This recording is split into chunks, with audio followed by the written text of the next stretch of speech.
चंपावत दौरे पर मुख्यमंत्री पुष्कर सिंह धामी। दौरे के पहले दिन किया विकास योजनाओं का शिलान्यास। आज भी कई कार्यक्रमों में करेंगे प्रतिभाग।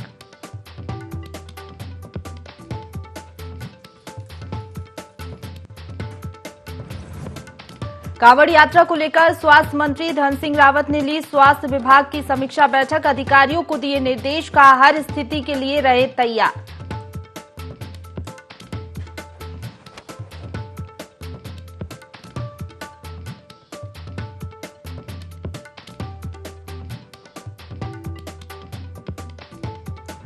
विधानसभा अध्यक्ष ने दिल्ली में की केंद्रीय स्वास्थ्य मंत्री से शिष्टाचार भेंट। राज्य से जुड़े स्वास्थ्य संबंधी विषयों पर की केंद्रीय मंत्री से चर्चा।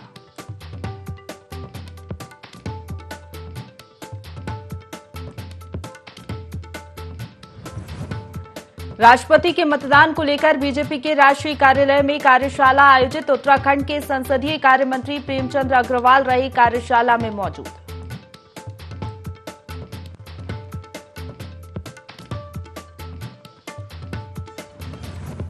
और प्रदेश में आज से शुरू हुआ कांवड़ मेला। कांवड़ियों की जुट रही भारी भीड़। पुलिस और प्रशासन की तैयारियां पूरी।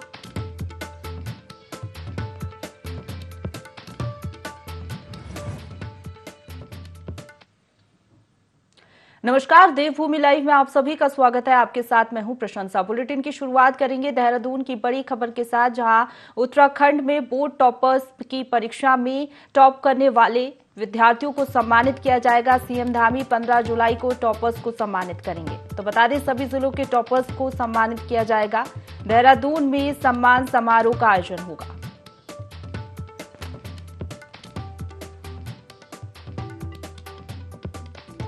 तो देहरादून से बड़ी खबर बता रहे हैं, उत्तराखंड बोर्ड परीक्षा टॉपर्स का सम्मान समारोह आयोजित किया जाएगा। जानकारी दे दें कि 15 जुलाई को यानी कि कल टॉपर्स को सम्मानित किया जाएगा। सभी जिलों के टॉपर्स इसमें मौजूद रहेंगे। जिन बच्चों ने अच्छा प्रदर्शन किया है और जो बोर्ड परीक्षा में अव्वल आए हैं, उनको सम्मानित किया जाएगा। तो बता दें, देहरादून में सम्मान समारोह का आयोजन होगा। और बड़ी खबर बता रहे हैं, राज्य में जिन बच्चों ने अच्छा प्रदर्शन किया है बोर्ड परीक्षा में, जो अव्वल आए हैं, उनको राज्य सरकार की ओर से सम्मानित किया जाएगा। सीएम धामी 15 जुलाई को टॉपर्स को सम्मानित करेंगे, यानी कि कल सम्मान समारोह आयोजित होगा,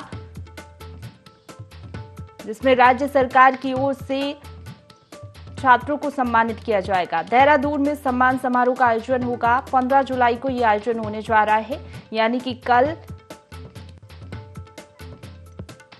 ये सम्मान समारोह आयोजित होगा, जिसमें राज्य सरकार की ओर से छात्राओं को बेहतर प्रदर्शन के लिए और बोर्ड परीक्षा में अव्वल आने पर उन्हें सम्मानित किया जाएगा।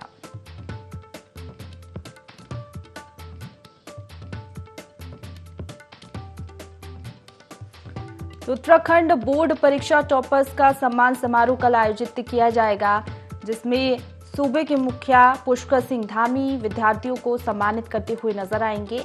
बोर्ड परीक्षा में जिन छात्रों ने बेहतर प्रदर्शन किया, जो अव्वल आए, जिन्होंने टॉप किया, सभी जिलों के विद्यार्थी इसमें मौजूद रहेंगे। जिन्होंने अच्छा प्रदर्शन करते हुए अपनी मेहनत और लगन से बोर्ड परीक्षा में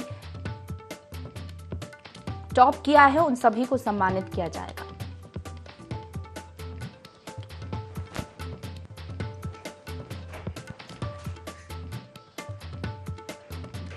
तो बता दें, देहरादून में सम्मान समारोह का आयोजन होगा। सभी जिले के टॉपर्स इसमें मौजूद रहेंगे। सभी को सम्मानित राज्य सरकार की ओर से किया जाएगा।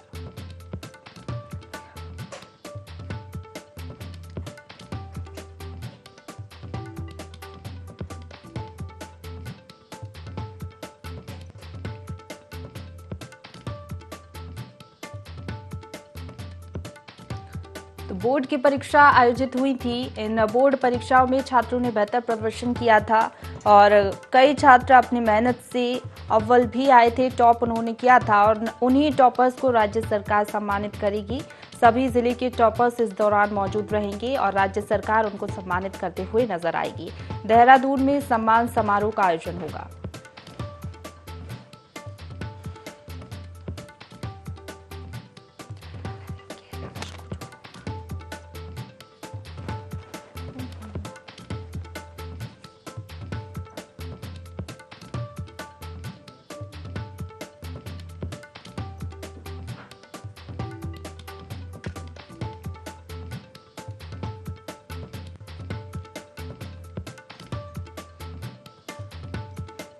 तो उत्तराखंड बोर्ड परीक्षा टॉपर्स का सम्मान समारोह आयोजित होगा। सीएम धामी 15 जुलाई को टॉपर्स को सम्मानित करते हुए नजर आएंगे, यानी कि कल ये सम्मान समारोह रखा गया है।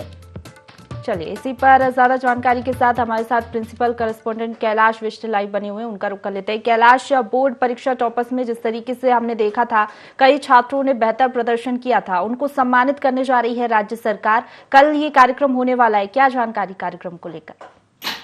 देखिए, जिस तरीके से जो टॉपर्स जो बच्चे हैं सरकारी विद्यालयों में जिन्होंने टॉप किया है, फर्स्ट, सेकंड और थर्ड, तमाम जिलों के जितने भी बच्चे हैं सभी को सम्मानित यहाँ पर सरकार करने जा रही है। और खासतौर पर मुख्यमंत्री पुष्कर सिंह धामी द्वारा इन तमाम बच्चों को सम्मानित किया जाएगा। राजधानी देहरादून में इस कार्यक्रम का आयोजन होना है और ये जो कार्यक्रम का आयोजन यहाँ पर हो रहा है, इसमें सबसे अच्छी बात यह है कि ऐसे जितने भी बच्चे हैं जिनको यहाँ पर सम्मानित किया जाएगा, उनका जो सम्मान यहाँ पर होगा, उससे कहीं ना कहीं छात्रों के अंदर एक जो पॉजिटिविटी है वो यहाँ पर आएगी और इससे एक अच्छा यहाँ पर मैसेज अन्य विद्यार्थियों पर भी जाएगा कि अगर आप पढ़ाई लिखाई में अच्छे हैं, अगर आप टॉप करते हैं तो आपको भी इसी तरीके से सम्मान यहाँ पर मिलेगा। तो कुल मिलाकर यह कहा जाए कि ये जो कार्यक्रम है ये भले ही छात्रों के उत्साहवर्धन के लिए कार्यक्रम है, लेकिन इसका मैसेज बहुत ही अच्छा यहाँ पर जाएगा। और जितने भी यहाँ पर बच्चे हैं, जो अन्य अभ्यर्थी हैं, जो छात्र हैं, जो अलग अलग एग्जाम्स की यहाँ पर कोचिंग ले रहे हैं या फिर जो तैयारियां कर रहे हैं, तो उनके लिए भी एक बहुत ही अच्छा एक पॉजिटिव साइन होगा कि अगर इस तरह के कार्यक्रमों का आयोजन होता है तो उनकी जो हौसला अफजाई है वो यहाँ पर होती है। बिल्कुल, आपने सही जिक्र किया कि उत्साहवर्धन ऐसे में होता है और जो अन्य छात्र हैं उनको भी कहीं ना कहीं प्रेरणा मिलती है। तो क्या प्रोत्साहन राशि भी राज्य सरकार की ओर से दी जा सकती है? देखिए, अभी प्रोत्साहन राशि की ऐसी कोई जानकारी अभी नहीं प्राप्त हुई है, लेकिन हाँ, कुछ ना कुछ यहाँ पर सम्मान के रूप में यहाँ पर जरूर यहाँ पर सरकार देगी। और यहाँ पर हो सकता है कि प्रोत्साहन राशि भी दे उन छात्रों को जो गरीब तबके के यहाँ पर छात्र होंगे, ताकि जो आने वाला जो उनकी जो पढ़ाई है, पढ़ाई लिखाई को लेकर उनके जो खर्चे हैं, खर्चे यहाँ पर वहन कर सकें वो खुद लोग। या फिर ऐसा भी हो सकता है कि सरकार उनके आने वाले जो उनकी जो पढ़ाई है, जो शिक्षा दीक्षा है, उसका भी खर्चा यहाँ पर उठाए। तो ये हालांकि पुष्टि अभी विभाग द्वारा नहीं की गई है, लेकिन इतना जरूर है कि कुछ ना कुछ सरकार यहाँ पर सम्मान स्वरूप जरूर उनको देगी और ये देना भी चाहिए प्रशंसा, क्योंकि इससे एक और तो जहां इन लोगों ने अपने विद्यालयों के साथ साथ प्रदेश का यहाँ पर नाम रोशन किया है, और अगर आगे भी इन पर सरकार फोकस करे और आगे भी ये लोग अगर मेहनत करें और इन पर पैसा भी का अगर खर्च यहाँ पर होता है, तो हम समझते हैं कि न सिर्फ प्रदेश का बल्कि देश का नाम ये दुनिया में रोशन कर सकते हैं। बिल्कुल कैलाश, कल ही कार्यक्रम आयोजित होना है, क्या तैयारियां हैं इसको लेकर? कौन कौन मुख्य रूप से इस कार्यक्रम में मौजूद रहेगा? देखिए, मुख्य अतिथि के तौर पर इसमें खुद मुख्यमंत्री पुष्कर सिंह धामी मौजूद रहेंगे। भले ही आज मुख्यमंत्री पुष्कर सिंह धामी का चंपावत का दौरा है, चंपावत का दूसरे दिन का आज उनका दौरा है और चंपावत में कल वो यहाँ पर कल चंपावत पहुंच गए थे। और इसके अलावा जो शिक्षा मंत्री हैं डॉक्टर धन सिंह रावत, वो भी आज देहरादून पहुंच जाएंगे, कल टिहरी वो थे। तो और उसके अलावा जो संबंधित जो विभाग हैं, संबंधित विभागों के जो विभागाध्यक्ष हैं, सचिव हैं, जो अभिभावक हैं बच्चों के, जिन बच्चों को यहाँ पर सम्मान दिया जाना है, और उस स्कूल से संबंधित जो शिक्षक गण होंगे, जो प्रधानाचार्य होंगे, उन तमाम लोगों को यहाँ पर निमंत्रण दिया गया है। बिल्कुल, चलिए आप बने रहिए कैलाश, हमारे साथ आगे भी आपसे जानकारी लेंगे। तो चलिए देहरादून से एक और बड़ी खबर का रुख कर लेते हैं, जहां उत्तराखंड शासन ने महत्वपूर्ण निर्णय लिया है। आपको बता दें, बैठकों में बुके और चाय का चलन अब खत्म हो जाएगा और इससे समय की भी बचत कहीं ना कहीं होगी। आधी अधूरी तैयारी करने वाले अधिकारियों पर पूरी नजर रहेगी। बैठकों में जानकारी के साथ अधिकारी अब बैठेंगे। देहरादून से बड़ी खबर, उत्तराखंड शासन ने एक महत्वपूर्ण निर्णय लिया है। बैठकों में अब चाय और बुके का चलन पूरी तरीके से खत्म हो जाएगा। अब स्वागत में समय बर्बाद नहीं किया जाएगा और ये प्रशासन का एक महत्वपूर्ण निर्णय है, शासन का एक महत्वपूर्ण निर्णय है। मुख्य सचिव ने इसके लिए आदेश भी जारी कर दिए हैं। चलिए ज्यादा जानकारी के साथ प्रिंसिपल करस्पॉन्डेंट कैलाश हमारे साथ लाइव बने हुए हैं, उनका रुख कर लेते हैं। कैलाश, एक काफी महत्वपूर्ण निर्णय है, आप कैसे देखते हैं इस निर्णय को और आने वाले समय में इसका क्या क्या फायदा होगा? प्रशंसा, देखिए, बहुत ही महत्वपूर्ण निर्णय है और इस निर्णय की जितनी भी प्रशंसा की जाए उतनी यहाँ पर कम है। क्योंकि होता क्या है कि जब कोई भी यहाँ पर बैठक होती है, जिस बैठक में कोई पॉइंट्स होते हैं, जिन पॉइंट्स पर चर्चा होनी है, बैठक होनी है, उससे पहले ही अधिकारियों द्वारा संबंधित जो भी मंत्री होता है या फिर मुख्यमंत्री हो या फिर कोई बड़ा नेता हो, उसको चाय के साथ उसको बुके यहाँ पर देना, उसमें समय बहुत बर्बाद होता है और जितनी भी यहाँ पर जो पॉइंट्स होते हैं उन पॉइंट्स पर चर्चा नहीं हो पाती, क्योंकि एक निर्धारित समय होता है किसी भी मीटिंग के लिए, और निर्धारित समय के दौरान अगर आप चाय में और बुके देने में ही समय आप व्यर्थ कर देंगे तो आखिर चर्चाएं कैसी होंगी। इसीलिए कल मुख्य सचिव ने निर्देश यहाँ पर दिए हैं तमाम विभागाध्यक्षों को, तमाम सचिवों को, कि अगर कोई भी महत्वपूर्ण बैठक अगर आयोजित की जाती है तो उस बैठक में चाय और बुके देने की जो परंपरा है, शुरुआती, मैं बाद की बात नहीं कर रहा हूं, मैं शुरुआती बात कर रहा हूं, कि शुरुआती दौर में इन परंपराओं को बिल्कुल खत्म कर दिया जाए, ताकि जो महत्वपूर्ण जो बिंदुओं पर जो चर्चा किसी भी विभाग की होनी है वो चर्चा आसानी से हो सके, उसका कुछ जिस्ट यहाँ पर निकल सके। और उसके अलावा एक बात और यहाँ पर देखने को मिली है कि जो भी कई ऐसे अधिकारी होते हैं जो फाइल उठाकर सीधा चले आते हैं बैठकों में, और उसके बाद उनको जानकारी नहीं होती उस टॉपिक की, जिसके चलते उस बात पर चर्चा नहीं हो पाती या फिर चर्चा अधूरी रह जाती है और उसको बाद के लिए टाल दिया जाता है। तो इस वक्त साफ तौर पर ये निर्देशित किया है मुख्य सचिव द्वारा तमाम अधिकारियों को कि अगर कोई भी बैठक, संबंधित बैठक होती है तो उस बैठक का पूरा होमवर्क करके यहाँ पर अधिकारी और कर्मचारी आए हैं, ताकि अगर कोई बैठक यहाँ पर की जा रही है और किसी के द्वारा कोई भी प्रश्न अगर पूछा जाता है तो उस प्रश्न का समय के हिसाब से वहां पर जवाब यहाँ पर मिल सके, और जो उत्तर है उत्तर बिल्कुल ऐसा हो कि जिससे संतुष्ट यहाँ पर मंत्री भी हो, यहाँ पर सरकार भी हो और शासन के जो अन्य अधिकारी हैं वो भी। बिल्कुल, समय की बचत इससे कहीं ना कहीं होगी। कैलाश, ये जो आदेश जारी किए गए हैं ये कब से अमल में लाए जाएंगे और क्या सभी विभागों के अधिकारियों के लिए ये लागू होंगे आदेश? बिल्कुल, ये अमल में लाया जाएगा। कल ही ये निर्देश जारी हो चुके थे और अब आज से ही इसको अमल में लाए जाने का यहाँ पर पूरा अनुमान है। और ये जितने भी विभाग हैं पूरे प्रदेश के, हर विभाग के लिए ये कंपलसरी कर दिया गया है। तो ये कुल मिलाकर कहा जाए कि जिस तरीके से पहले टाइम की बर्बादी यहाँ पर अधिकारी करते थे, क्योंकि प्रशंसा अमूमन देखने को मिलता था कि हमेशा ही जो अधिकारी थे बसते नजर आते थे मंत्रियों के जवाबों से, मंत्रियों के सवालों से। लेकिन अब कोई भी अधिकारी, कोई भी कर्मचारी सवालों से बच नहीं पाएगा, चाहे वो मंत्रीगणों के सवाल हो या फिर पत्रकारों के सवाल हो। और जाहिर तौर पर इसीलिए साफ तौर पर यह कहा गया है कि बिना होमवर्क किए हुए कोई भी कर्मचारी, कोई भी अधिकारी बैठक में नहीं आएगा।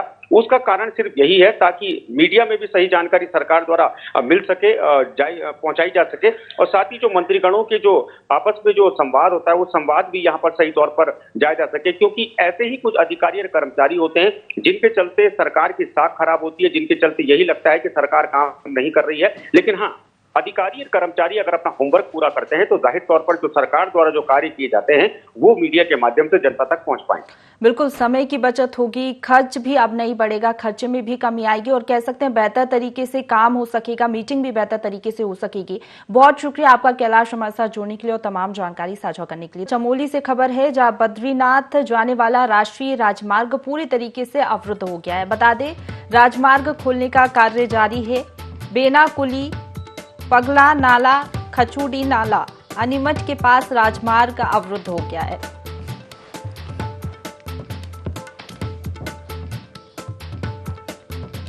चलिए, ज्यादा जानकारी के साथ हमारे साथ संवाददाता पुष्कर सिंह नेगी फोन लाइन पर जुड़ गए हैं।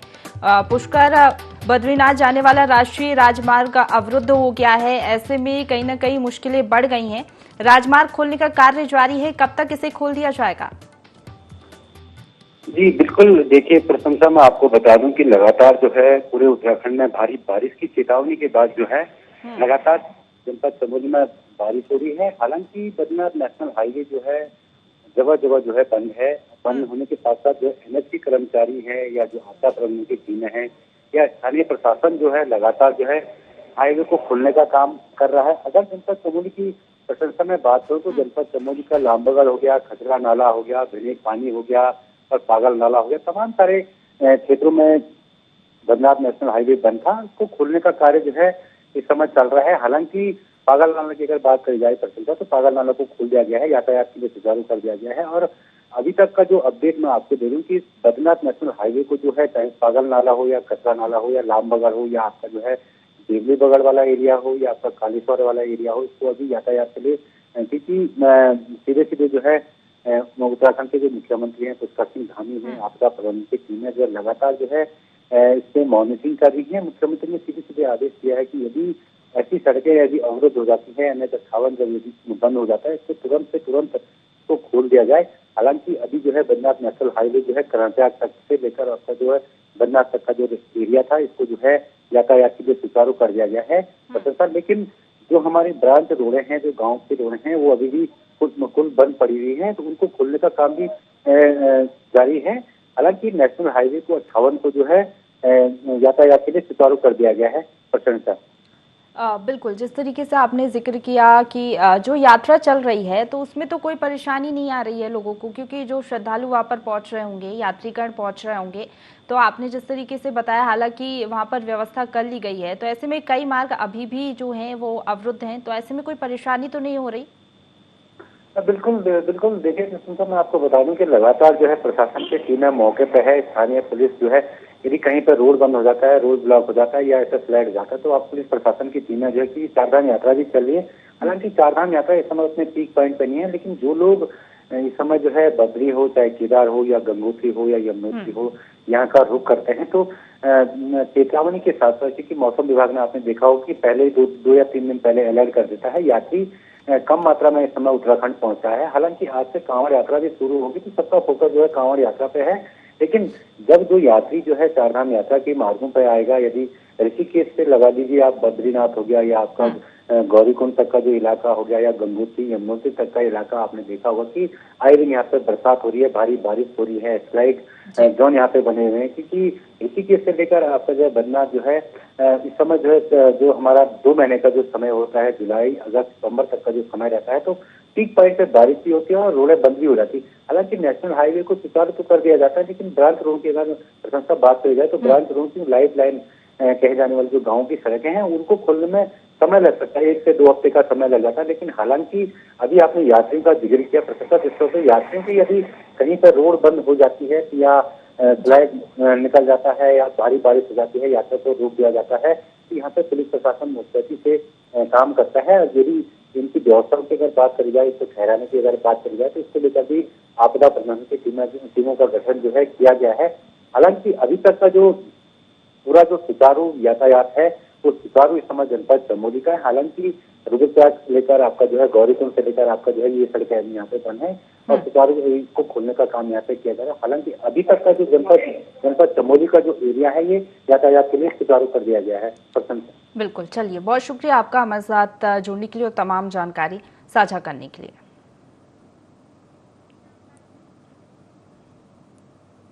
चलिए अगली खबर की ओर बढ़ेंगे, जहां चंपावत के अपने 2 दिवसीय दौरे पर आए मुख्यमंत्री पुष्कर सिंह धामी ने ताबड़तोड़ मीटिंग्स की। इस दौरान उन्होंने विकास कार्यों का शिलान्यास भी किया और बता दें, भाजपा कार्यालय में कार्यकर्ताओं के साथ उन्होंने भेंट की। मुख्यमंत्री धामी ने उनसे मिलने आए साधु सन्यासियों से आशीर्वाद भी लिया। कार्यक्रम की शुरुआत की। इसके बाद मुख्यमंत्री ने एक निजी होटल में पंजाब नेशनल बैंक द्वारा आयोजित कॉर्पोरेट सामाजिक दायित्व कार्यक्रम में हिस्सा लिया। मुख्यमंत्री ने मीडिया से चर्चा करते हुए कहा कि राज्य सरकार जिले में चलने वाले छोटे उद्योगों और छोटे किसानों को प्रोत्साहित करने के लिए अभी नई योजनाएं भी लाने वाली है।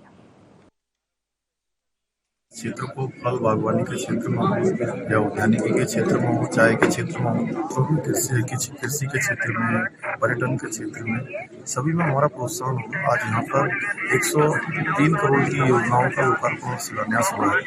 अभी बहुत सारी योजनाएं हमारी प्रस्तावित हैं, उनके आगे निकट भविष्य में शिलान्यास के कार्यक्रम होंगे। सभी पर गुणवत्ता का विशेष रूप से ध्यान रखा जाए।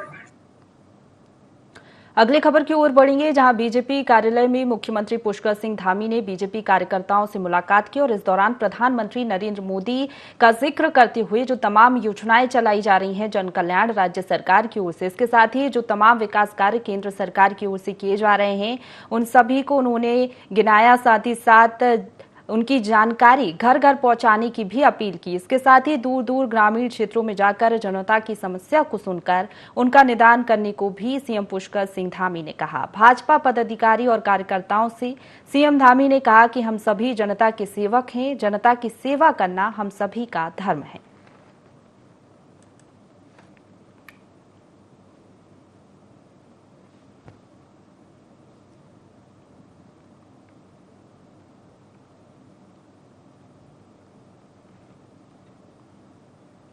मुख्यमंत्री पुष्कर सिंह धामी 2 दिवसीय चंपावत के दौरे पर रहे। इस दौरान मिलन कार्यक्रम आयोजित किया गया। बता दें, कार्यक्रम के दौरान चंपावत के विधायक सहित दूर दूर से लोग सीएम से मिलने के लिए पहुंचे। इस दौरान सीएम धामी ने हर किसी से मिलते हुए उनकी समस्याओं को पूछा और हर संभव मदद का भरोसा जनता को दिया। तो बता दें, 2 दिवसीय दौरे पर सीएम पुष्कर सिंह धामी चंपावत के दौरे पर थे। इस दौरान उन्होंने मिलन कार्यक्रम आयोजन किया। जिसमें विधायक सहित दूर दूर से लोग पहुंचे और सीएम पुष्कर सिंह धामी से मुलाकात की। सीएम ने भी उनकी समस्याओं को जाना और हर संभव मदद का भरोसा जनता को दिया। सीएम के इस भाव को देखकर लोगों ने उनका जोरदार स्वागत किया और अपनी समस्याओं को मुख्यमंत्री और विधायक के सामने रखा। वहीं जिले में लाइब्रेरी बनाने के लिए विधायक निधि से सीएम ने 10 लाख रुपए भी दिए।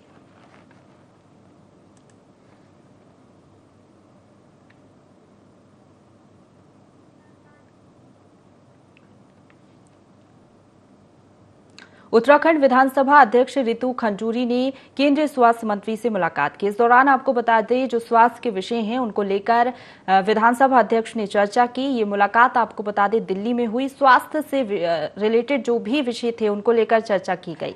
वहीं आपको बता दें, इस अवसर पर विधानसभा अध्यक्ष ने केंद्रीय स्वास्थ्य मंत्री को केदारनाथ मंदिर की प्रतिकृति भेंट की और राज्य से जुड़े स्वास्थ्य संबंधित विषयों पर चर्चा करने के साथ ही मदद का भी आग्रह किया। इस मुलाकात के दौरान केंद्रीय स्वास्थ्य मंत्री ने सर्वप्रथम रितु खंजूरी को उत्तराखंड की प्रथम महिला विधानसभा अध्यक्ष बनने पर अपनी बधाई और शुभकामनाएं दी। इस अवसर पर दोनों के बीच राज्य से संबंधित विभिन्न विषयों को लेकर चर्चा हुई। वहीं विधानसभा अध्यक्ष ने विशेष तौर पर कोटद्वार विधानसभा क्षेत्र में चिकित्सा और स्वास्थ्य सेवाओं को और अधिक सुदृढ़ बनाने के लिए विभिन्न बिंदुओं पर मदद का आग्रह किया।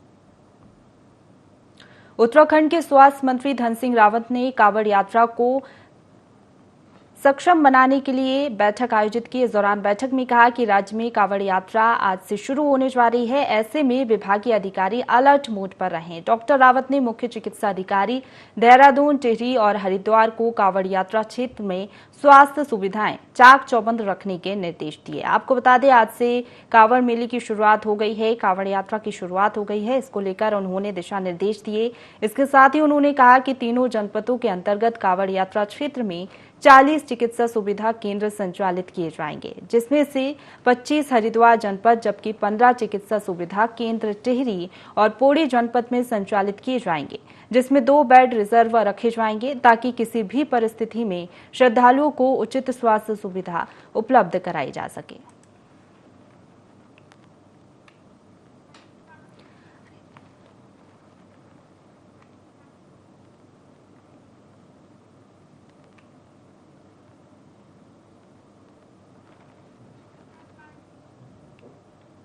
कहते हैं, जब किसी भी काम करने की लगन हो तो उसको ठान लिया गया हो तो वो काम आसानी से हो जाता है। ऐसा ही करके दिखाया अर्पित ने।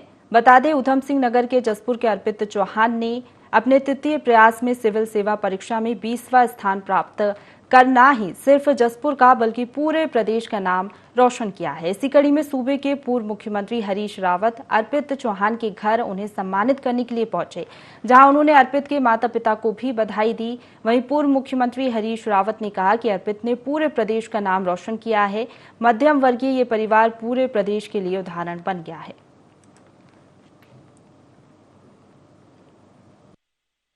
सबका नाम रोशन किया है, बड़ी खुशी हुई है।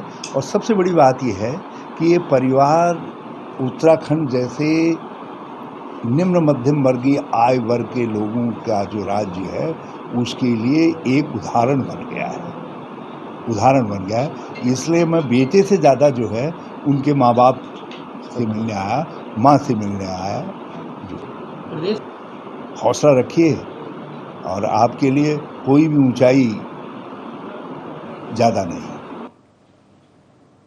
इसी के साथ बुलेटिन में फिलहाल इतना ही। खबरों का सिलसिला लगातार जारी है, आप बने रहिए हमारे साथ।